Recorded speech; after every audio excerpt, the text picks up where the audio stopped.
Well, good morning and welcome to ELEVENSES. I'm Kevin Williams of Survival Skills Riders Training, and this is Wednesday's live ELEVENSES webcast. I hope we're not going to get any stuttering this morning. I heard a couple of stutters there in the music that I've just played. Anyway, what have we got for you in today's show? It's show number 326. It's Wednesday the 19th of April. It's a fairly grey looking day outside at the moment and pretty chilly too. The temperature suddenly plummeted yesterday morning. It was quite warm when I went out to the bike at 9 o'clock in the morning and had a bit of a fiddle with it. Went out for a quick ride, and by the time I got about 20 miles up the road, it was absolutely icy. It's going to stay cold, I think, for the next day or two here in the south of England. Anyway, in today's show, we will be looking at the first hands-free Ford, which is about to land in the UK and go on sale. And it'll be self-driving, or self-steering I should say. Dorset Police have referred themselves to the Independent Police Commission excuse me, after a fatal bike crash. The AA has called for all smart motorways to be removed, and on the M20 a closed motorway bridge has resulted in an official diversion route of Tour de Kent dimensions. But also in Kent, a man has got a classic machine back years after it was actually stolen from him. That's quite a nice story. And finally, we'll have a quick look at SWM's 1200 V-twin Custom, a bike which has flown somewhat under the radar since last November. I'd not seen it before. And we'll go back to the discussion point today, and we'll be asking, is staying alert at the wheel of a self-driving car achievable, as well as some of the other issues that I believe that we haven't really answered yet. So stay with me for the next 30 odd minutes whilst I cover all those items. Now, first a little reminder, it's April's live presentation event, and that'll go out tonight at 8 o'clock. It's all about using sports psychology in riding, and sports psychology is what's known as an interdisciplinary science because it draws on knowledge from related fields.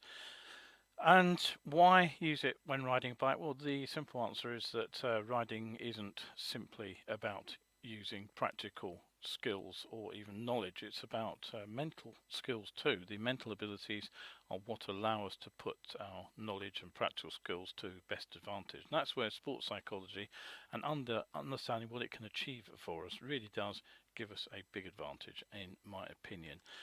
So I'll be talking about some of the issues why riders who are skilled and knowledgeable underperform, and I'll offer up some straightforward, easy to use routines which come straight out of that science of sports to get your head in the right place for when you're riding. Now, you can sign up at the usual place on my Tiny HQ page, and this is the link to follow if you do want to come over and watch tonight's presentation. There are still a few seats available. I am probably going to try a slightly new approach tonight, so pop over if you possibly can. If you can't see it live, it will be available on catch up. Right, okay, so on with the news. Now, what's the first story I have for you today? Well, it is, that's the wrong photo. What's gone wrong here? Let me just sort that out.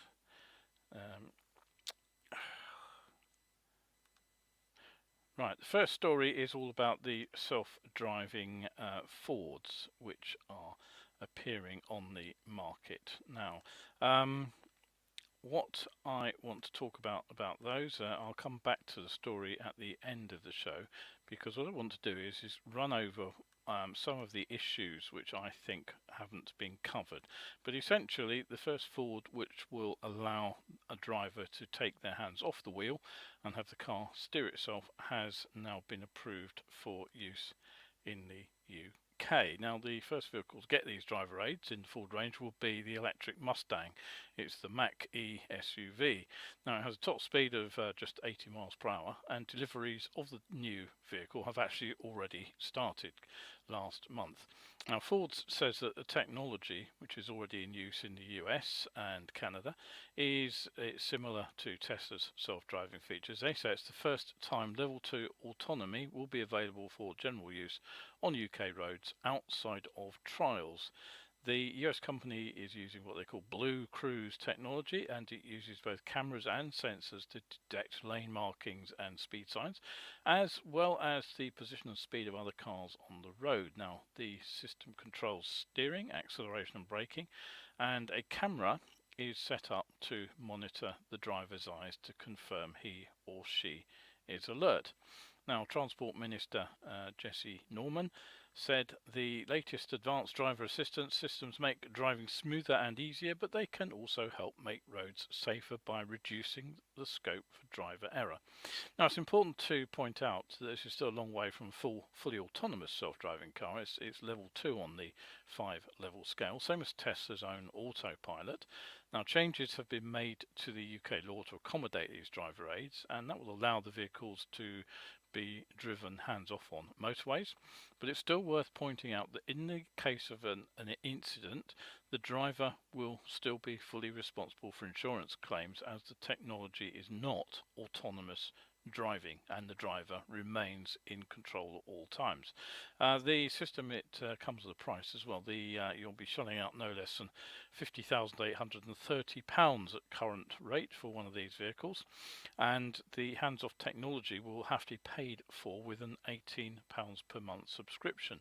It's only free to test for the first 90 days, and after that drivers will either have to sign up or be reduced to the sad state of having to drive themselves.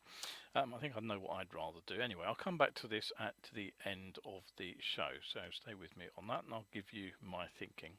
Good morning to Kevin. Hello, Kevin. Right, okay, now Dorset Police have referred themselves to the Independent Office for Police Conduct, the IOPC, after a teenager died in a motorbike crash on Sunday 16th of April. The 17-year-old male rider, who's not been named, was travelling on a black Yamaha in Poole when he was involved in a fatal one-vehicle collision at around 12:20 a.m. The teenager was sadly pronounced dead at the scene. Now, there are no further details, but officers investigating the fatal crash are appealing for witnesses or for anybody with dash cam footage to come forward. Now, the motorcycle was reportedly in close proximity to a police vehicle before the crash, and that's why the force has now referred itself to the IOPC. Exactly what happened, no idea, not going to speculate on that one, but there do seem to have been a number of incidents with police vehicles and motorcycles crashing, causing fatal accidents in the last few weeks. As I say, fairly sad state of affairs there. Now, on Monday, I reported the story that the government has cancelled plans to build new smart motorways over cost and safety concerns, and that existing schemes that are not already nearly finished will be scrapped too. But I did mention that campaigners who've lost loved ones and friends in fatal crashes on these smart motorways are still calling for all motorways with all-lane running to be reverted back to roads with hard shoulders. And now the AA has joined in. Edmund King, he's president of the AA, he told BBC that he welcomes the government's move, but that it needed to go further and restore a permanent hard shoulder to the 375 miles of existing smart motorway. And he says, quote, basically drivers don't trust them. The technology is not foolproof, and 37% of the breakdowns on smart motorways happen in live lanes. Basically, those drivers are sitting ducks. But the RAC, the other motoring organisation for the UK, they said that the goal should now be to make smart motorways, which comprise around 10% of England's total motorway network, as safe as possible. Their spokesman, Simon Williams, said that the government should consider the possibility of converting all lane running stretches to dynamic hard shoulder configuration, where the hard shoulder is open and closed depending on levels of traffic. And certainly I've seen one suggestion that the all lane running should only take place during daylight, although what you do when the weather turns bad, fog or heavy rain, and you can't see where you're going, I don't know either. It's also worth pointing out that many of those stretches aren't illuminated, they're not lit. That's been another government strategy over the last few years, to actually turn off lighting at night. So there's lots of questions still to be asked there. Now, meanwhile, how far is it from one side of a bridge to another? The answer is it might be rather further than you think. Take a look at this particular photo. Let me just expand that for you so you can see it a bit more clearly. In the middle of the bridge there, you can see the river running underneath it. That's the Great Stour, and the motorway is in Ashford. It's the M20, and this is between junctions 9 and 10A. And National Highways are planning a series of weekend and overnight closures on the motorway whilst the bridge is being fixed. Now, the work takes place between Friday evening, April 21st, at the end of this week basically, and the expected finish date is 2 weeks on. Now, I'm not trivialising the task of fixing the bridge. The repairs include replacing expansion joints. They'll be resurfacing it, re-waterproofing the bridge too. And the diversion that's being recommended while it's closed, that is the point in contention. So have a look at this. This is the route that you'll have to take to avoid the bridge. The bridge is down here at the bottom of the screen, and you can see Ashford there, and that is the official diversion route. It's no less than 88 miles and would typically add around an hour 30 to your journey. Now, commenting on this diversion, the spokesman from National Highways said, "We've worked closely with the local authorities in the area, Kent County Council, Dover Council and Eurotunnel, to agree a route that's suitable for all vehicles that reduces the impact on local communities." Now, a diversion like this is fine if you are travelling from the M25 down to Dover or vice versa, but frankly the idea that if you are starting on one side of Ashford and want to drive to the other, that you should take in this what is effectively a Tour de Kent diversion is nonsense, and I doubt that anybody actually will bother to do that. So okay, in other good news though, a motorcycle that was stolen no less than 27 years ago from a shed on a farm has been reunited with its owner. Let's have a quick look at that. There we go, there's the picture, and that is the photo provided by Kent Police. That's Paul Bett, and the bike that he is standing beside is his 1949 Ariel Red Hunter. Now, the bike was pinched in 1996 from his shed, but neither the machine nor the thief was located.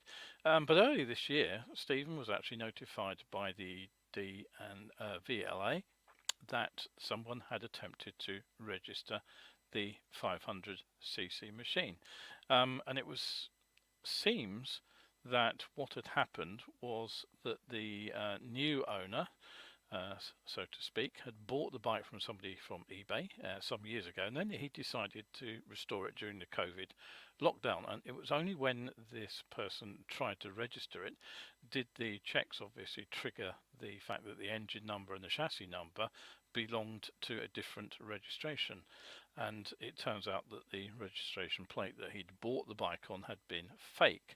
Now, when it was actually discovered that the bike was still registered to Stephen, Kent Police investigated, and with support from the Met Police's organised vehicle crime unit, an examination of the bike was carried out, and then arrangements were made for its return. Now, Stephen has said that the owner had actually put heart and soul into restoring it, and he says, quote, he'd spent a lot of money in the process, so he was understandably upset to find it had previously been stolen. He was very gracious though, and we were able to come to an arrangement whereby I would compensate him for his time and money, as he'd done a great job with the bike. So that's a fair outcome, I think, for both people. I'm sure the person doing all the work would have liked to have owned it, but hey ho, if it isn't his, then it's great that it's been put back to the original owner. And Stephen said, I never imagined I would ever see it again. I spent a lot of time going to village rallies and bike meets. I think it must have been a misprint for vintage rallies, and hoping I might find it, but obviously never did, and always wondered where it had gone. I was really gutted at the time.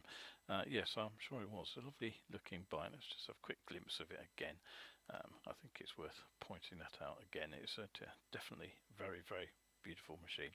Right, so one which I'll leave you to make your own decisions about is this particular bike though. This is the SWM 1200 Stormbreaker.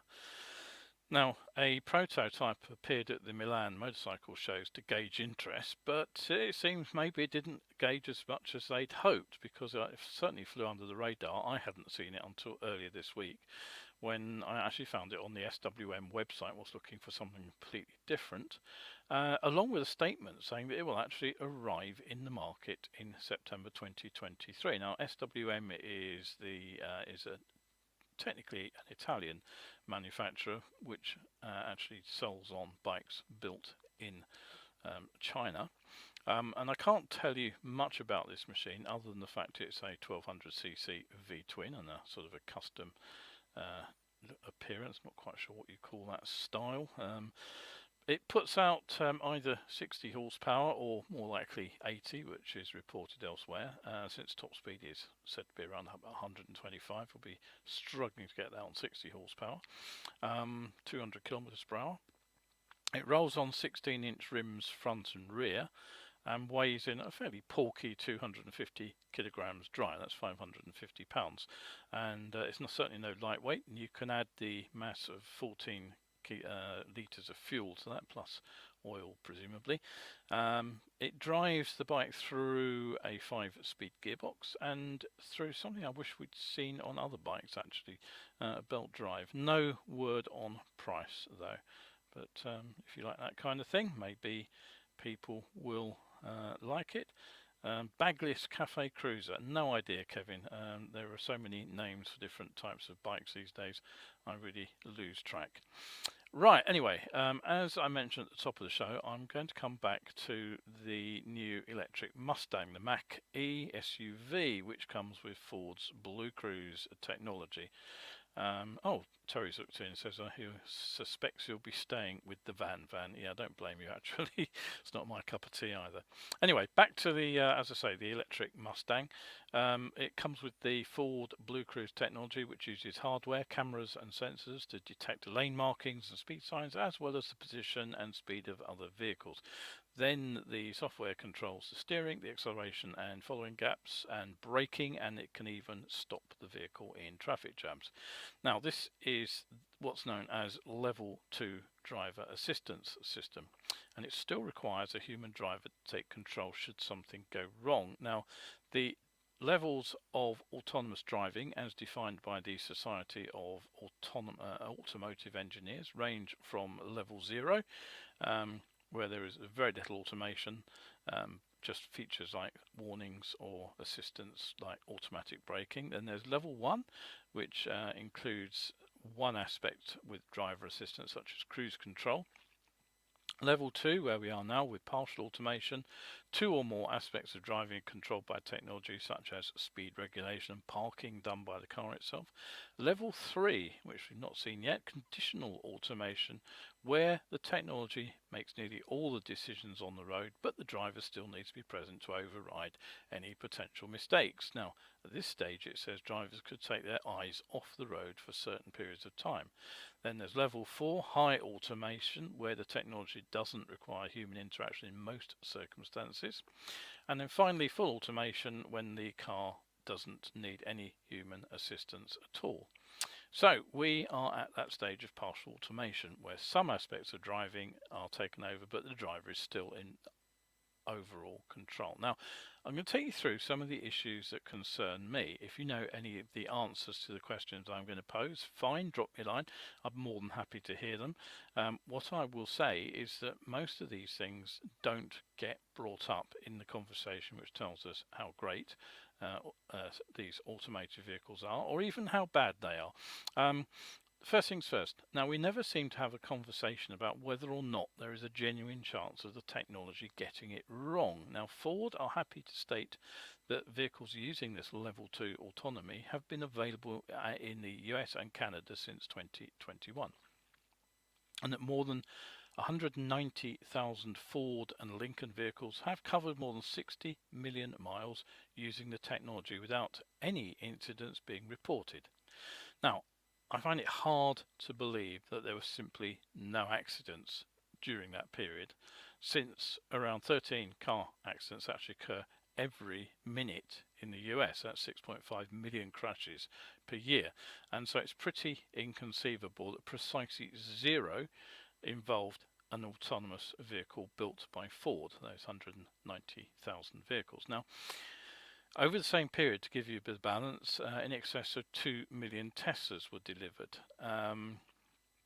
What I suspect is that the Ford figure is that there were no fatal accidents reported. Now, at the moment, the average rate for driver fatalities in the US stands at around a 1.2 per 100 million miles. Now, as I said, in the same period, around 2 million Teslas were delivered, and according to the National Highway Traffic Safety Administration, the NHTSA, as of August 2021, there had been at least 11 fatalities in the US involving Teslas equipped with the autopilot or full self-driving features that we're talking about as level 2 since 2016. So when Tesla talk about full self-driving and autopilot, they're actually over-egging what the car can do. It is an assistive technology, and it's still stuck at level 2. Now, hopefully Tesla system, Ford have taken what Tesla's have done and improved on it, but the fact is that the mileage that the Ford based vehicles have covered is a fraction of that covered by the Teslas. Reporting no crashes is one thing, implying the system is therefore foolproof, as the article seems to do, to me, is something else entirely. And let's consider, secondly, the scale of the testing. Now, Ford said that the system has been tested on more than, quote, 100,000 miles of European road, including drives in Britain, to test its mettle against worn-out lane markings, poor weather and roadworks. Now, let's put that into perspective. In 2020, a European Automobile Manufacturers Association found that the average mileage for a passenger car in the EU was something over 8,000 miles a year. So in other words, the testing mileage that Ford have said is comprehensive is what would be clocked up in 12 months by 12 drivers. Now, the EU, looking at the roads, there are 3.4 million miles of road in the EU, and the UK has around 250,000. Now, given that no two journeys are ever going to be posing the same problems for the driver, 100,000 miles really doesn't look very far to me, does it? I'd also be interested to know just how many of those miles were clocked up by the same car. Now, 100,000 miles is easily achievable these days by a passenger car, but at what point does the car pass far enough down the ownership chain that regular, let alone dealer servicing, for example, becomes an issue. How robust are the systems over the potential lifetime of the car? If we've been using them on the roads for just 2 years, the answer is we simply don't know. What safety systems are in place to detect hardware failures, for example, even if the system itself is not being paid for on a monthly basis, how much of this hardware actually contributes to other functions that the car has? I don't know the answer to that either. It's simply not explained anywhere. So I think there are a lot of questions about the car itself. Terry has something to say here. Do the creators of these levels not comprehend that automatic control works quite well in aviation, where the vehicle operates primarily in fresh air where there's little to run into? The same mantra does not apply on the ground. Well, absolutely. I mean, I think that, obviously planes are travelling a lot faster, but as you say, they're mostly in the open air. And the fact is, as soon as you get anywhere near an airport or densely populated airspace, the pilots are on the ball. You're not driving down a busy motorway off task. Now, and that's the next question I want to bring in, really. It's moving away from the vehicle and potential issues to the human aspect, because this adds an entirely additional layer to the problem. Now, we know full well, because there have been many press reports based on accident studies, that drivers have been using Tesla's own autopilot, which, as I said, isn't autopilot, but is actually this same level 2 assisted technology, as if it's full driving when it isn't. So will Ford drivers assume the same? Well, the Thatcham Research, they're an automotive research firm, they pointed out in articles that have been released online about this that it is important to note that it's not a self-driving car, but just the next level of development in assisted driving technology. But Tom Leggett, their vehicle technology specialist, he said what makes it different is that for the first time ever, drivers will be permitted to take their hands off the wheel, but, however, their eyes must remain on the road ahead. Now, what does this mean? Well, Ford explains, if your eyes are closed, the car will prompt you to put hands on the steering wheel and take control. It'll keep prompting the driver, and if they don't respond, the car will steadily slow to a stop. Now, I suppose that's better than careering off the motorway or into another vehicle in the event of a medical emergency, but I'm not sure nodding off and stopping on a motorway is actually an ideal solution. Now, it does sound very similar to the assistive technology that was fitted to the hire car that I actually had out in New Zealand. With that one addition, the camera that monitors the driver's eyes. Now, Mr. Leggett added, crucially, the driver is not permitted to use their mobile, fall asleep, or conduct any activity that takes attention away from the road. So the claim is that by using eye tracking, the vehicle's brain is able to confirm that the driver's brain is paying attention to the road. Now, that is a genuinely scary claim, and here's why. It's conflating the right of way with paying attention. They are not the same. Sorry, it's conflating looking the right way with paying attention.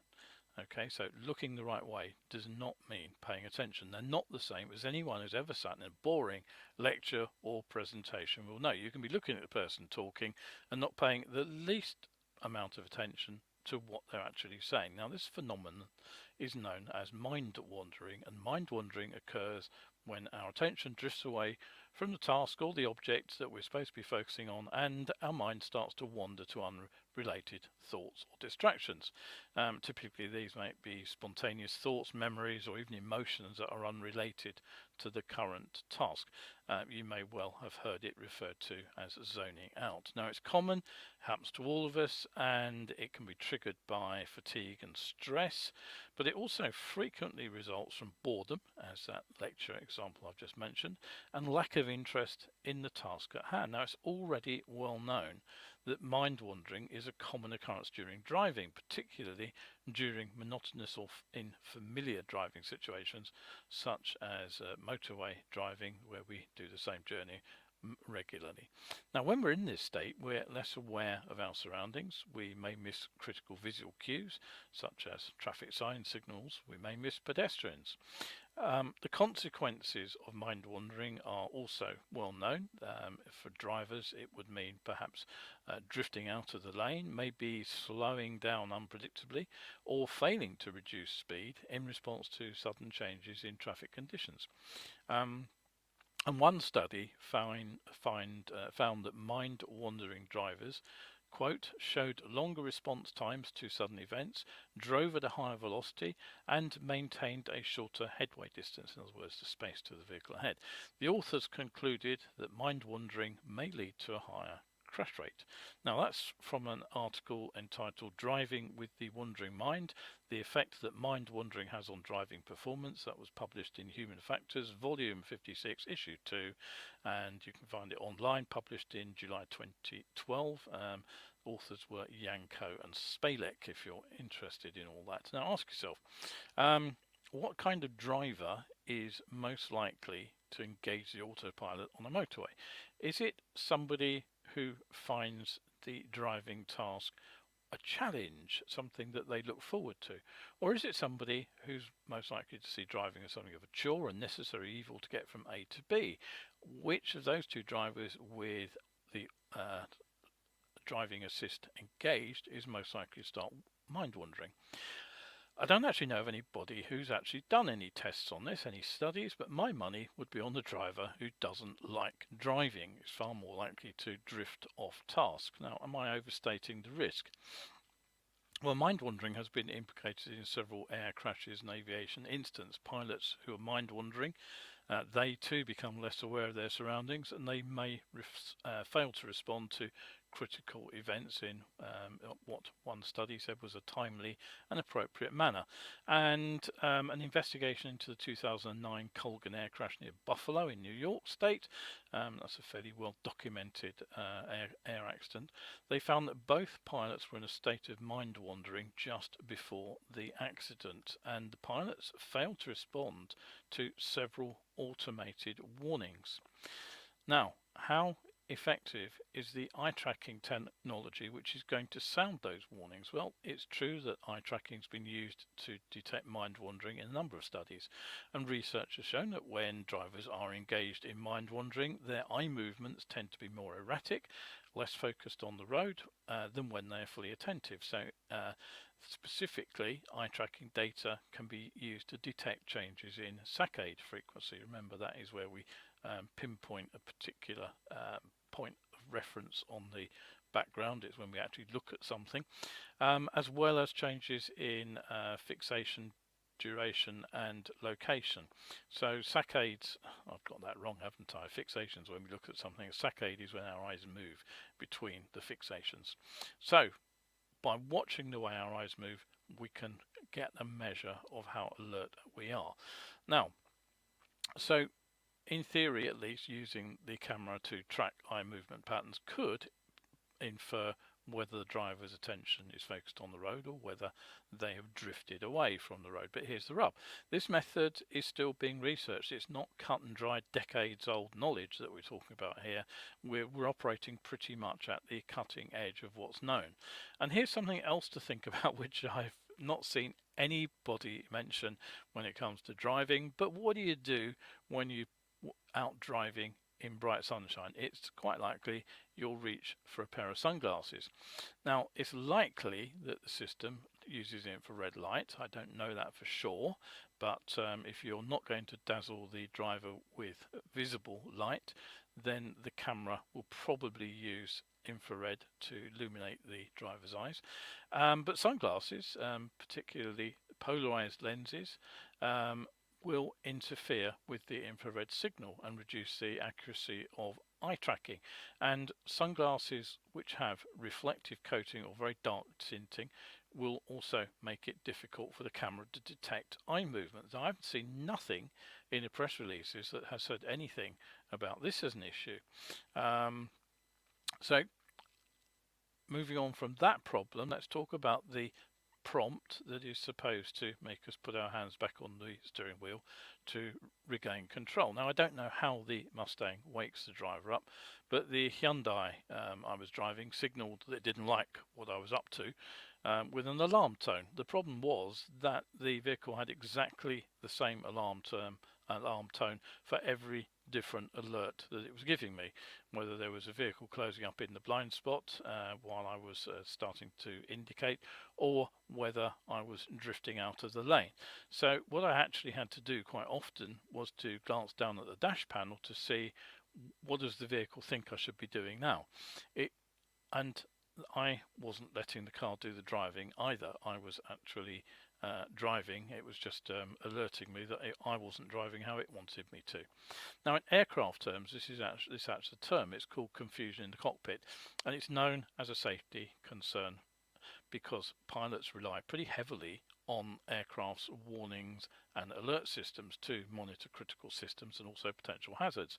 Now, aircraft often use different sounds or tones to distinguish between different alarms, but even so, pilots have been unable to identify the source or the meaning of an alarm going off in a high stress environment. And the same using the same alarm for multiple possible meanings as in the Hyundai is known to further complicate the process of identifying and responding to an alarm in the cockpit. So in recent years, aircraft manufacturers have been working hard to design alarm systems to be as clear as intuitive as possible.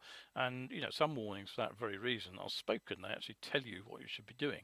The pull-up alert that comes out in the cockpit is a pretty clear one, for example. Now, the other factor is that pilots are trained extensively in how to respond to the different alarms and alerts, including practicing procedures for troubleshooting and resolving issues. But now, by contrast, will the most conscientious driver of a new Ford get any training on how these systems works? Will they have any assistance other than being handed the key and the handbook to the vehicle and told to refer to pages whatever? And who reads the handbook anyway? I did look at the pages on assistive technology on the vehicle because I'm a bit of a nerd about things like that, but it was only after driving the thing from Auckland to Wellington down the length of the North Island in New Zealand. And the reason for that was I was on a tight deadline. I had a schedule to meet and I didn't have a lot of time in hand. So it was only after I'd driven several hundred miles that I found out how the car was actually trying to work. And it's not all doom and gloom though. Now, beyond the hands-free driving issues, there is one problem that this kind of technology may well help solve, and that's the phenomenon known as inattentional blindness. Now, inattentional blindness was first described back in 1992, and as I've talked about in the Science of Being Seen, inattentional blindness does not mean that we are driving without paying attention. There's a lot of people who are involved in the driving and riding tend to think. What it actually means is, in the sort of scientific terms in which it was actually first described, is that we're paying too much attention to a subset of the overall task. So driving, for example, maybe we are trying to make too much sense from complex signs. Maybe we are spending our time focusing on trying to work out which lane we should be in, where the signs are sending us, and trying to find our way to the point where we actually fail to notice the car stopping right in front of us. And the problem we have with inattentional blindness as an issue when driving is that retrospectively it's hard for somebody outside the problem to look in and understand what went wrong. If you drive into the back of a car, people say you can't be paying attention. How didn't you spot it? Well, the answer is if you are searching the road signs and trying to make sense of them, quite easily actually, the brain has limited capabilities. Contrary to popular opinion, we don't multitask, we task switch. We move back and forth from one task to another, but when something demands a lot of attention to make sense of it, we'll monofocus. And that's when the things that would normally catch our attention, such as the brake lights coming on the vehicle in front of us and us getting too close and would make us brake, those triggers go missing. The conscious part of the brain simply never becomes aware that we're about to roll into the back of another vehicle, a red light, because we're still looking at the road signs. Don't believe me? Check out the classic experiment. There's a fair chance you've seen this video, but if you haven't, it's definitely worth having a watch, and you'll see what I'm talking about for yourself. Now, so if you ask me, and you didn't, but you're going to get my opinion on this anyway, what I would say is that Transport Minister Jesse Norman did get it right when he said the latest advanced driver assistance systems can help make roads safer by reducing the scope for driver error. The alert and the alarms and the automated braking will kick in. And so the automated braking, of course, means you don't have to respond to the alert and the alarm. It just does it for you. And that, I think, is probably the biggest win for systems like this. I would then suggest that Thatcham Automotive's Tom Leggett has got it wrong by talking about the system ensuring the driver's attention. I don't see anything in those systems that can stop the driver zoning out. You'll only get an alert to that when it's so obvious that the driver has already long lost attention that it's possibly too late. So as always, I'll be interested in your thoughts and perspectives on that one. Terry says, he's got a couple of comments because Terry's quite knowledgeable about aeroplanes generally. All this technology is less reliable than the horse, which will still convey the rider home, even if the rider is asleep or drunk. Well, absolutely, a horse will make its own decisions, won't it? It doesn't actually depend on anybody else making those decisions for it. The two Air France pilots in charge of the aircraft that plunged into the Atlantic a decade or so ago managed to fail to take the correct and quite simple procedure called for when their flight management system went on the blink for a few seconds due to pitot tube icing. Yes, I remember that one. They couldn't figure out whether the plane was flying straight level or and it turned out it was actually, I think, upside down, if I remember correctly, just before it crashed. Yeah, so the systems have to give the users usable information, and they ended up with conflicting info from their gauges. Right, okay, that's it for today. Quite a long talk about the problems of the Ford Mustang. What was it again? It was a Evo Tech or something. Mackie SUV, that was it.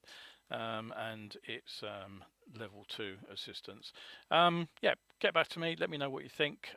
Be more than interested. I do watch the comments on these shows after I broadcast them. So I will be back tonight with the second of the two-part talk on sports psychology and how we can use that to advantage while we're actually out on the bikes. As you probably guessed, I do like the psychological, mental side of riding. So do pop along if you can possibly make that. Link is up the top of the show here. And I'll be back with the next 11s, all being well, on Sunday at 11 AM British summertime. So if you are out there on the road today, and it has brightened up a little bit in the 40 odd minutes I've been talking, which is good news. Still pretty cold here on the East Coast though. If you are out there on the bike today, do make sure that you stay shiny side up. Thanks for watching, and hope to see you on the next show.